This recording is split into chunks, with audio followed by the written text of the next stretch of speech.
दोस्तों, ये तब की बात है जब लोग गुरुकुल में पढ़ाई किया करते थे और वहां पर उन्हें वेदों और शास्त्रों का अध्ययन कराया जाता था। ऐसा ही एक शिष्य था जिसका नाम था श्वेत केतु। श्वेत केतु के पिता ने श्वेत केतु को गुरुकुल भेज दिया था और बहुत ही कम समय में श्वेत केतु ने सभी वेदों और शास्त्रों का अध्ययन कर लिया था। वह उसे मुंह जबानी याद हो चुके थे और वह गुरुकुल में उपस्थित हर एक विद्यार्थी से आगे निकल चुका था। उसकी प्रतिष्ठा पूरे विश्व भर में फैलने लगी थी और अब उसे सिखाने के लिए भी उन गुरु के पास कुछ न बचा था। तभी एक दिन उन गुरु ने श्वेत केतु को अपने पास बुलाया और श्वेत केतु से कहा, तुम्हें सारे वेदों और सारे शास्त्रों का अध्ययन हो चुका है। अब तुम्हें ऐसा कुछ सिखाने लायक नहीं है जो सिखाया जा सके। इसलिए यदि तुम चाहो तो तुम अपने घर वापस लौट सकते हो। अपने गुरु के मुख से यह बात सुनकर श्वेत केतु बड़ा प्रसन्न हुआ और वह घर जाने के लिए पूरी तरह से तैयार था। मन ही मन वो ये जानता था, जो भी मेरे गुरु जानते हैं वो मैं सब कुछ सीख चुका हूँ, तो अब मैं यहाँ पर रहकर क्या करूँगा। इससे अच्छा है कि मैं घर वापस लौट चलूं। इतना सोचकर वो अपने गुरु को प्रणाम करता है और अपने घर की ओर लौट जाता है। जब श्वेत केतु अपने गांव वापस पहुंचता है तो दूर से ही उसके पिता उसे देख लेते हैं। श्वेत केतु के पिता अपने पुत्र को देखकर बहुत हैरान थे। श्वेत केतु के पिता ने देखा कि श्वेत केतु की गर्दन ऊंची और अकड़ी हुई है, मानो जैसे कोई अहंकारी घर वापस लौट रहा हो। यह देखकर उसके पिता यह समझ चुके थे कि श्वेत केतु अपने आप को सर्वश्रेष्ठ मानने लगा है। वह अपने आप को महान समझने लगा है। वो अपने आप को दूसरों से अलग मानने लगा है। उसे ऐसा लगने लगा है कि उसके जैसा और कोई नहीं है। और ये बातें उसके हर एक कदम से साफ साफ झलक रही थी। उसे अपने वेदों और शास्त्रों के अध्ययन पर बड़ा गर्व था। उसने कई सारी किताबें पढ़ रखी थी। यह देखकर श्वेत केतु के पिता बहुत निराश हुए, क्योंकि उन्होंने श्वेत केतु को अहंकारी बनने के लिए वहां नहीं भेजा था, बल्कि वो तो ये जानते थे कि जो वास्तविक तौर पर ज्ञान अर्जित कर लेता है उसका अहंकार हमेशा के लिए मिट जाता है। उसका बर्ताव ऐसा नहीं होता। देखते ही देखते श्वेत केतु घर के और करीब आ चुका था और जैसे जैसे वो अपने घर की ओर आगे बढ़ रहा था, उसके मन में तरह तरह के विचार उत्पन्न हो रहे थे। वह यह सोच रहा था कि जब मैं अपने पिताश्री को ये सारी बातें बताऊंगा कि मुझे सारे वेद, सारे शास्त्रों का अध्ययन हो चुका है, मैंने उन्हें पूरी तरह से याद कर लिया है, तो वो मुझ पर बहुत गर्व करेंगे, वो बहुत खुश होंगे। जब उन्हें ये पता चलेगा मेरा नाम देश के सर्वोच्च विद्वानों में गिना जाता है, तो मेरे पिताजी खुशी से फूले नहीं समाएंगे।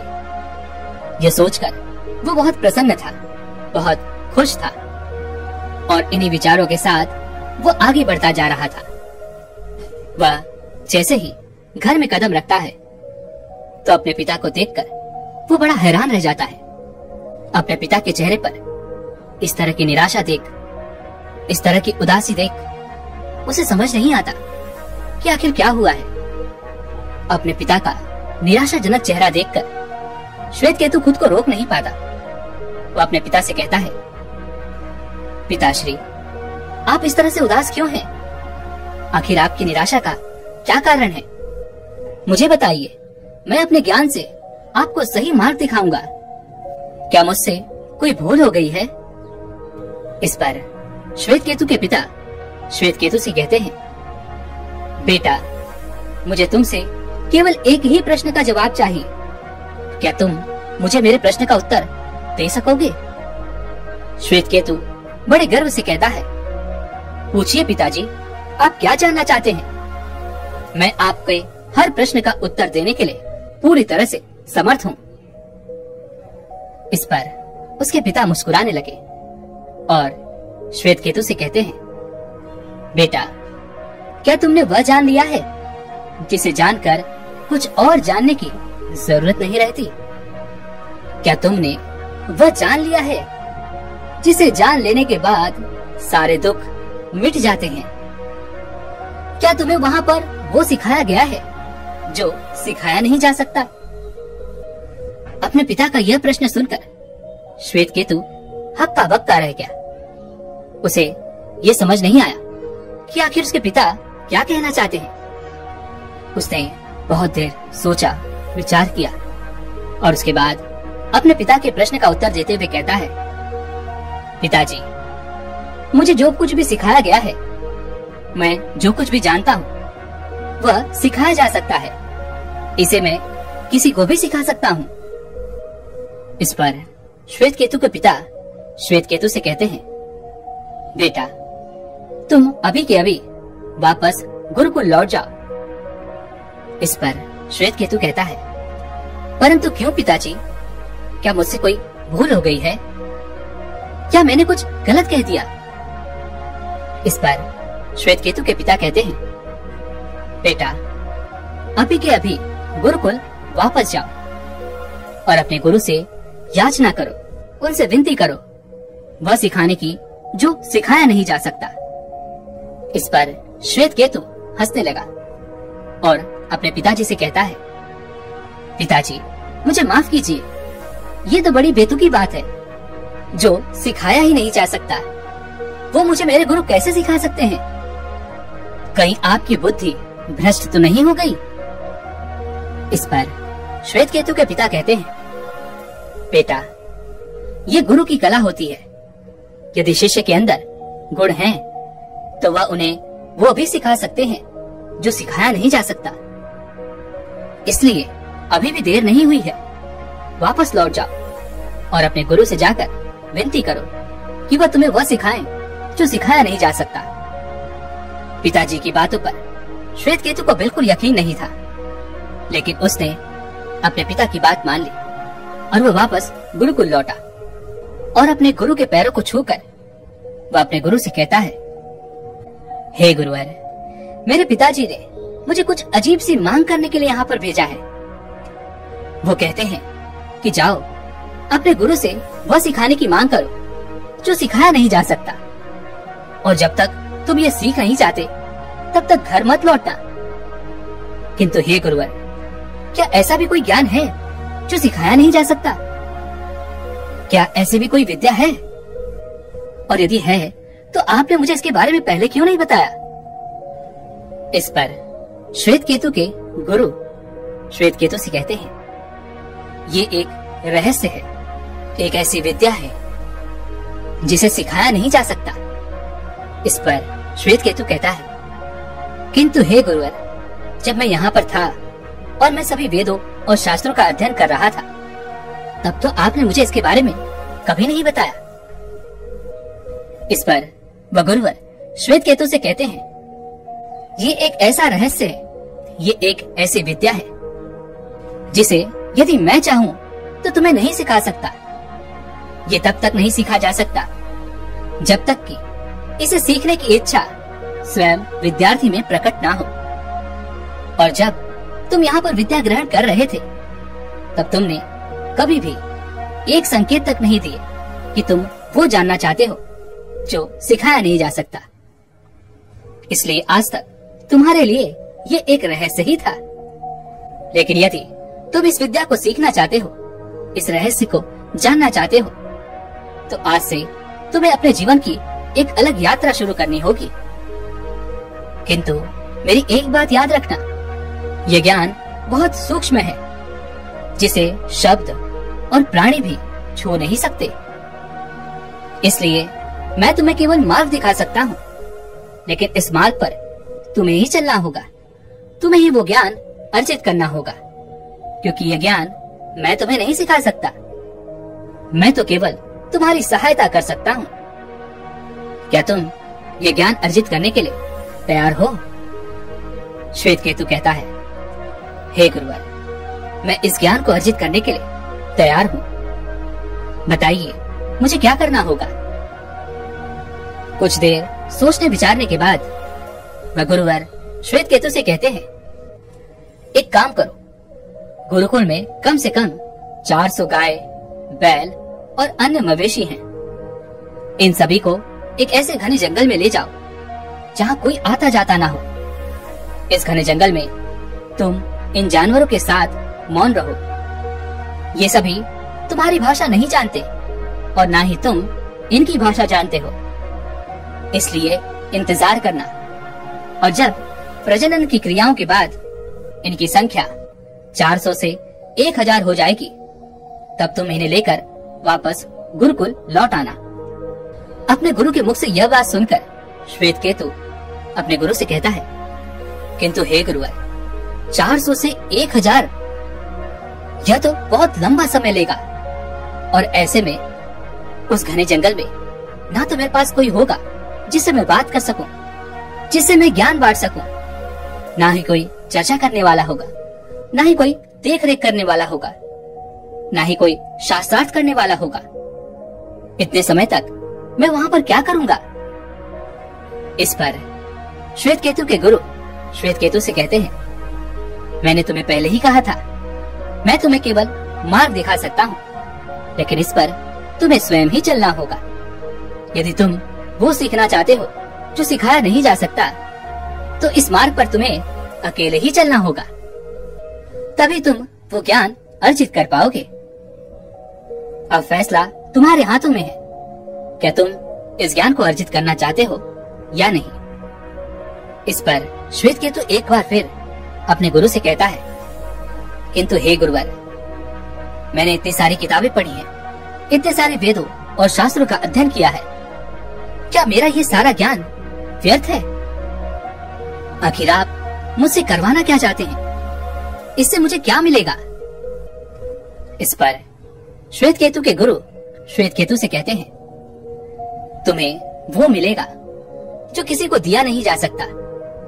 आगे वह गुरुवर श्वेत केतु से कहते हैं, जहां तुम जा रहे हो, पहाड़ों के उस पार, उस घने जंगल में, तुम्हारी सोच, तुम्हारे ज्ञान का कोई लाभ नहीं। इसलिए अपना सारा ज्ञान तुम यही छोड़कर जाओ। मेरी शुभकामनाएं तुम्हारे साथ हैं। श्वेत केतु को ये समझ नहीं आ रहा था कि आखिर उसके गुरु उससे क्या करवाना चाहते हैं, लेकिन फिर भी उसने अपने गुरु की बात मान ली। श्वेत केतु पहाड़ के उस पार, उस घने जंगल की ओर निकल पड़ा, और साथ ही में उसने अपने साथ वो 400 गाय, बैल, मवेशियों को भी ले लिया। वो वहां पर उनकी देखभाल करता, उनका ख्याल रखता। लेकिन 400 से 1000 बहुत बड़ी संख्या थी, बहुत समय लगने वाला था। देखते ही देखते 1 दिन बीता, 2 दिन बीते, 3 दिन बीते। उसके बाद श्वेत केतु ने अपने गुरु की बातों पर गौर करना शुरू किया। आखिर उसके गुरु उससे क्या कहना चाहते थे? आखिर वो उनसे क्या करवाना चाहते थे? वह कभी अपने जीवन के बारे में सोचता, तो कभी अपने आज के बारे में। आखिर वह क्या कर रहा है, क्यों कर रहा है, और वो यहाँ पर क्यों है? कभी कभी उसके मन में अतीत की गहराइयों से भी कुछ बातें याद आने लगती। यह सब देख देख कर वो बहुत परेशान हो चुका था, बहुत हताश हो चुका था। उसे अपने जीवन का कोई लक्ष्य ही नजर नहीं आ रहा था। वो यह समझ ही नहीं पा रहा था कि आखिर उसे क्या करना है, और आखिर वो इतना समय यहाँ पर करेगा क्या। देखते ही देखते ऐसे ही समय बीतता गया, और कुछ दिनों के बाद श्वेत केतु ने अपने विचारों पर ध्यान देना शुरू किया, जिस कारण उसके मन को बड़ी शांति मिलती। और कुछ दिनों के बाद श्वेत केतु ने इस बात पर भी गौर किया कि उसके मन में जो विचार आ रहे हैं, वह एक ही तरह के विचार उसके मन में बार बार चल रहे हैं। धीरे धीरे श्वेत केतु को यह भी समझ में आ चुका था कि अपने मन के विचारों को दूर से ही नजर रखनी है, और वह ऐसा ही करने लगा। और धीरे धीरे वो गहन शांति में उतरने लगा। और देखते ही देखते श्वेत केतु वास्तविकता की ओर, सत्य की ओर आगे बढ़ने लगा। चलते फिरते उन गाय, बैल और मवेशियों का वह ध्यान रखा करता, उनकी सेवा करता, और ऐसा करते वक्त उसके चेहरे पर एक अजीब सी मुस्कान होती, जैसे मानो वह बहुत शांति प्राप्त कर रहा हो। जब भी उसे भूख लगती तो वह कुछ खा लेता, जब वह थक जाता तो वह सो जाता, और अपने खाली समय में वह अपने मन के विचारों पर ध्यान दिया करता, उन्हें देखा करता।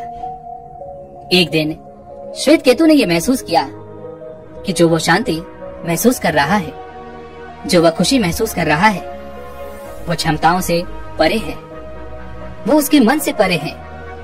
उसे इस बात का एहसास हो चुका था कि श्वेत केतु में शांति नहीं, बल्कि शांति में श्वेत केतु है। और वह इस बात को भी महसूस करने लगा था कि सारे पशु, पक्षी, पेड़, जानवर, पत्थर भी इस शांति को महसूस कर सकते हैं।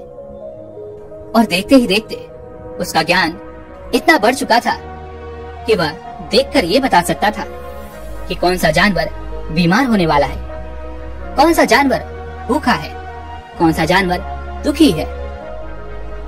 ऐसा लग रहा था मानो वो जानवरों की भाषा बोलना, सुनना और समझना सीख चुका है। वह दूर से देखकर ही यह भी बता सकता था कि कौन सा पौधा जहरीला है और कौन सा पौधा औषधि है। श्वेत केतु अपने मन की शांति में कुछ इस तरह से उतर चुका था, जैसे कि मानो वो ब्रह्मांड की भाषा को समझने लगा हो, उसे जानने लगा हो। श्वेत केतु का पूरा ज्ञान, उसकी बुद्धि, उसकी स्मृतियां, सब कुछ इस शांति में घुलने सी लग चुकी थी। श्वेत केतु को अब हर समय केवल असीमित शांति का अनुभव होता। श्वेत केतु के उन गायों के आसपास होने से उन गायों की आंखों में भी आंसू आ जाते। वे सभी पशु श्वेत केतु की उपस्थिति को महसूस कर पाते, उसके आनंद को महसूस कर पाते। देखते ही देखते इसी प्रकार कई वर्ष बीत गए। श्वेत केतु का जो लक्ष्य था 4000 से 1000 का, वह भी वो भूल चुका था। उसे उसका ज्ञान नहीं रह गया था। और देखते ही देखते जब वह मवेशी 400 से 1000 पूरे हो गए, तब वह इंतजार करने लगे कि श्वेत केतु कब उन्हें वापस गुरुकुल ले चलेगा। लेकिन श्वेत केतु को तो कुछ भी ध्यान नहीं था। वह तो अपनी उस शांति में पूरी तरह से डूब चुका था। उसे तो अपने लक्ष्य का ध्यान भी नहीं रह गया था। लेकिन एक दिन अचानक जब श्वेत केतु ध्यान कर रहा था, तभी उसके आसपास कई सारी गाय इकट्ठा हो गईं और उन्होंने अपने सर से श्वेत केतु को धक्का देना शुरू कर दिया। मानो वो सभी गायें श्वेत केतु से कहना चाहती हैं कि चलो, अब समय हो चुका है, तुम्हारा लक्ष्य पूरा हो चुका है, अब हमें वापस गुरुकुल लौट जाना चाहिए। उन मवेशियों के इन बर्ताव से श्वेत केतु को अपना लक्ष्य याद आ गया।